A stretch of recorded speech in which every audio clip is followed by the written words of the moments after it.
Hello there and welcome. This is Mikhail or Michael speaking, and as always, before the video starts, I want to say thank you all who decided to support me financially, be it through Patreon, PayPal, or Super Thanks. I appreciate your generosity and I hope you have a blessed day. Today's video we will start with the situation around Bakhmut city, or to be more precise, its flank.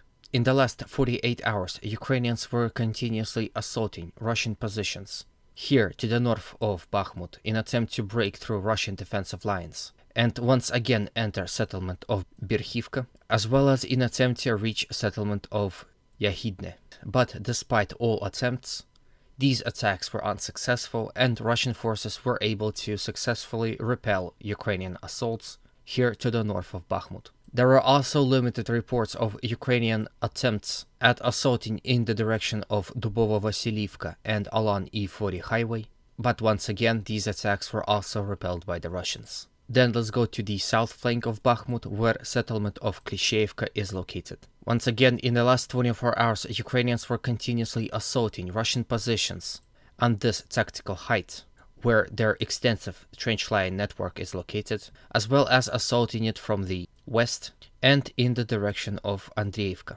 Most confusing news, of course, are coming here from this sector. It would seem that initially Ukrainians were able to successfully advance here and capture it, and some report suggests that soon after Russians counter-attacked Ukrainian forces and were able to successfully recapture this sector. Information here differs significantly, so it's hard to say whether it's true or not. As an example, if we use a pro-Ukrainian map and visit the settlement of Klishchiivka, we can see that they have depicted several developments by their forces. For example, this is the situation of yesterday and this is the situation of today. So according to a pro-Ukrainian source, Ukrainians were at least able to enter Klishchiivka and initiate fighting for it. However, none of the pro-Russian nor neutral resources are claiming this. So I guess more clarification needed, and for that we need more time. Here's a video of Ukrainian column that consists of 2 tanks and 2 BMPs assaulting Russian positions somewhere here in Bakhmut sector. They were quickly spotted and were hit by Russian anti-tank missiles. Remaining forces were forced to retreat. Unfortunately, I cannot show you the entire video. YouTube doesn't really like these kind of videos, so I have to be extra careful with this. In any way, the full video of this you can find on my Telegram channel, link to which will be in the video description below.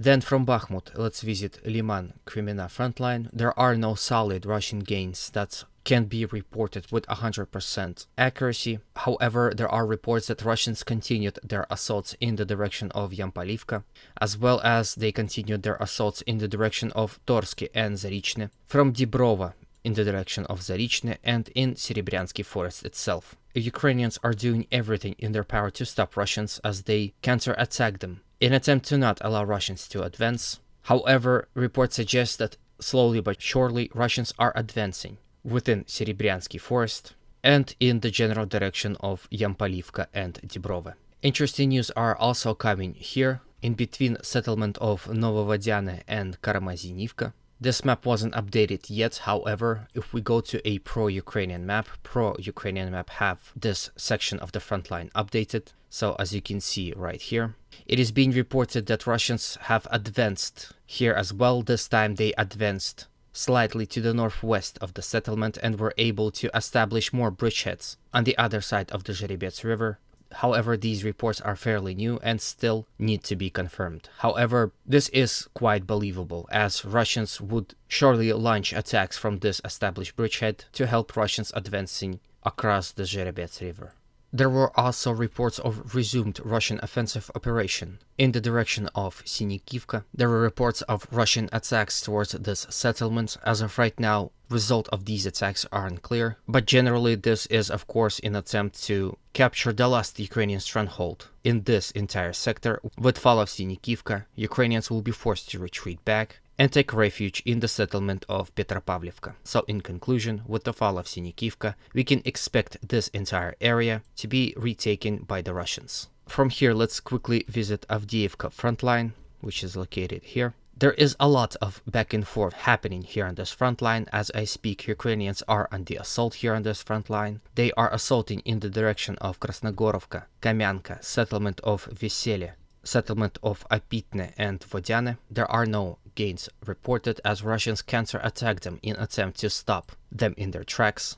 There are even reports that Russians were able to gain minor gains here in between Severne and Vodyane. Again, generally speaking, assaults here in this sector are of limited numbers. So basically it is positional style warfare with artillery duels happening 24/7. Then from Avdiivka, let's quickly move to the Pervomaisky settlement. Here Ukrainians are trying to counter-attack as well, thus stopping Russian advancements towards the settlement of Pervomaisky and Nevelsky. Then let's move to the Zaporizhzhia frontline and first touch the Vremivka tactical bridgehead. Here Ukrainians are mostly on the offensive. They were continuously assaulting settlement of Priyutne from Livadne, Novodarivka and Rivnopol, as well as assaulting settlement of Staromayorsky from Makarovka and across open fields, assaulting settlement of Urozhaine, as well as Novodonetsky. Here near Novodonetsky there are some limited Ukrainian success. However, near Staromayorsky, Ukrainians are beaten and beaten hard. For example, here you can see on the video of yet another Ukrainian column being destroyed by the Russian artillery way before they are able to reach the front line and enter the battle. Again, this is generally what's going on here on this front line, as Ukrainians are unable to conceal their movements and are being easily spotted by Russian drones. And now you can see the result of this. Generally, it is settlement of Rabotine and Staromayorsky where Ukrainians are assaulting hardest, while assaults in the direction of Urozhaine and Novodarivka are of secondary nature in attempts to fix Russian troops that are located here in this sector and not allow Russians to regroup and counter-attack. Despite all this, Ukrainians are still unable to commit any breakthroughs. Then from here let's visit Gulyai-Pole and Orikhiv direction. Now infamous settlement of Rabotine is once again been subject to unstopping Ukrainian assaults, and now as I record there is another one. And yet again Ukrainians are striking to the east of this road in attempt to once again penetrate Russian defensive lines that are located in Rabotine. It would seem that Russians have much stronger defensive lines located here to the right side of this road, which could explain why Ukrainians are continuously smashing their heads across Russian defensive lines here in this sector.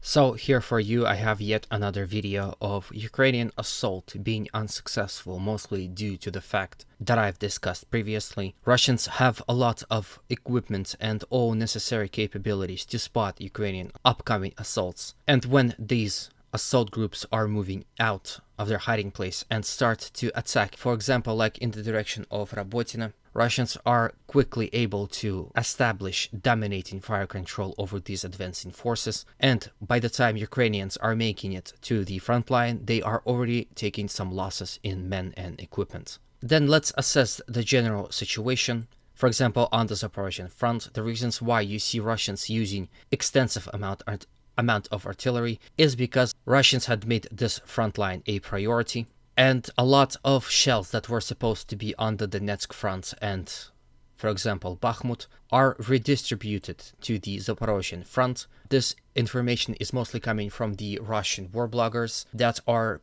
generally unhappy with the way Russian logistic system works. So although here in Zaporizhzhia front the shell hunger is mostly non-existent, the same shell hunger is happening in the Donetsk and Bakhmut front lines. So perhaps this is why we see more Ukrainian success on these fronts, as Russians don't have all that much artillery shells or even artillery to go by. From what I know, Russian factories are working in attempt to fix that problem. However, as of right now, the problem still stands. This is the end of the video. I hope you liked it. If you did, please consider supporting it with a like, comment, and a subscription. This will greatly motivate me to work harder, as well as would help spread the message further. So thank you, friends, in advance. As always, humanity calls me to condemn all violence against human beings. Have a good day, and always remember, Russia will be free and great.